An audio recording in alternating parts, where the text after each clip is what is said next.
Jack. Oh, hello, y'all. I was watching on YouTube recently where someone was giving a review on Paul McCartney's Red Rose Speedway from 1973, and they completely trashed it. How could this be? This is one of my favorite Paul albums, and it was trashed? No, this cannot be. So I'm here to set the record straight and give you a proper review and a ranking review. Now this version has 3 extra songs there that were B-sides to singles that were out at the time. Sorry for the glare. And they were I Lie Around, Country Dreamer, and The Mess. Well, those weren't on the album as they were those B-sides, so I'm just going to give them a quick ranking just to get them out of the way, I guess. So, like, my favorite of the 3 was The Mess, followed by I Lie Around and Country Dreamer. That being said, we're going to talk about the regular albums.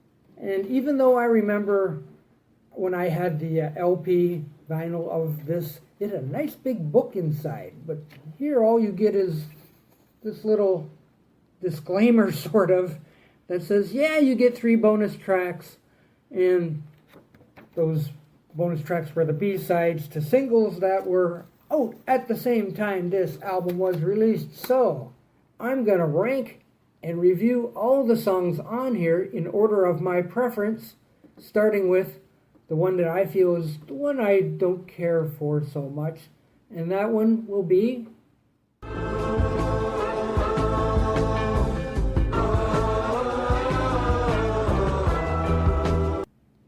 I don't think there was going to be any doubt there. This one's kind of like, geez, I don't know. I think this song came out of like a jam session or something where they must have been just kind of doodling around, and all of a sudden, hey, that sounds like Indian music. And then all of a sudden, hey, why don't we do a little spacey stuff? Oh, it's the first Indian on the moon, ha ha. Let's put that on the album. Well, I'm sorry, it's filler, you know, and even today it's not even particularly politically correct because it'd be Loop, the first Native American on the moon, but oh well, that was back in 1973, I guess. And besides, when this song comes on, it's kind of like, well, if I'm in the mood or not in the mood, skip button for that one. So sorry, Loop is at the bottom of the barrel for this album. Not particularly really bad, but I don't want to listen to it every time. Okay, so let's go on to my next favorite, which will be Single pigeon through the railings, did she throw you out? Yeah, Single Pigeon. This is a cute little song, you know, me too, you know, all that kind of stuff. It's cute. It's fluff. It's something to get you to the next song, I guess. It's okay. It's all right. Let's just go on to the next one. Well, the night was beautiful and mellow. When the Night. So what do I say about this one? Well, it's a little repetitive. I mean, with that fill on me business. But I can certainly sit through it, so it's not gonna be a fodder for the skip button. So it's okay, it's fine, I can sit through it. It's a fine song. Let's go on. Only one more kiss. I never mean to hurt you, girl. Yeah, One More Kiss. A nice little ditty, pleasant enough. It's okay until you get to the next better song, but certainly not skippable, so it's pleasant enough. Enough said. Let's go to the next one. Dragonfly,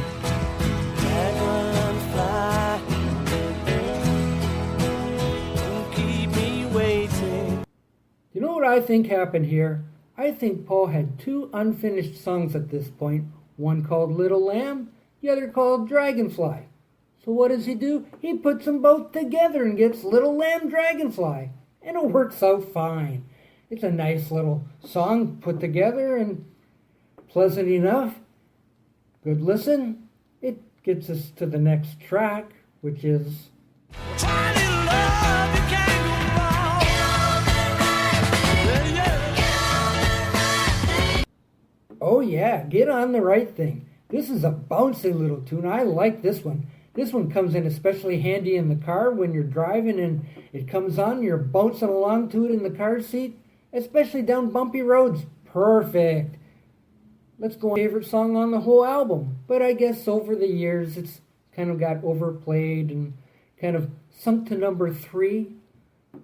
Obviously still like it. I think it has some sentimental values to it because whenever I used to hear it, it used to bring a tear to my eye.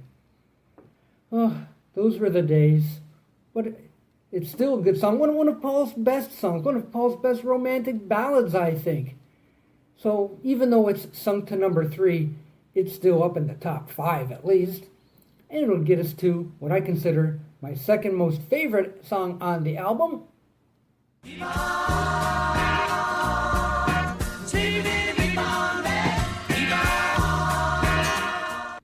Alright, another bouncy tune. I'm a sucker for bouncy tunes. And this one's one of Paul's best, I think. And it's always been a favorite of mine. You just can't get too much better than this. Nah, Big Barn Bed is just excellent. But hey, there's one song that I still like better. What could it be? Let's find out.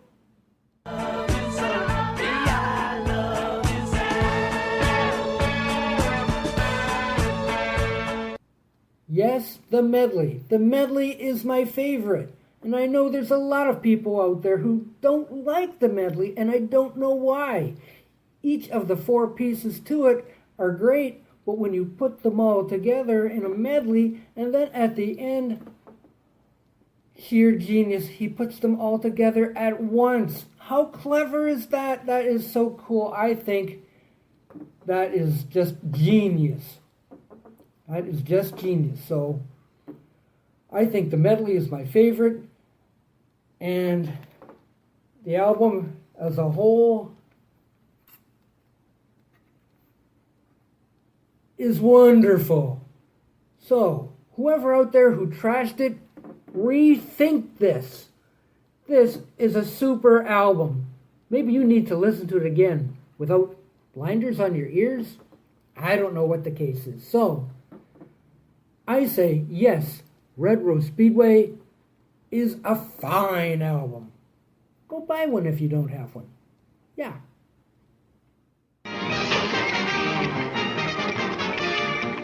And that's the end.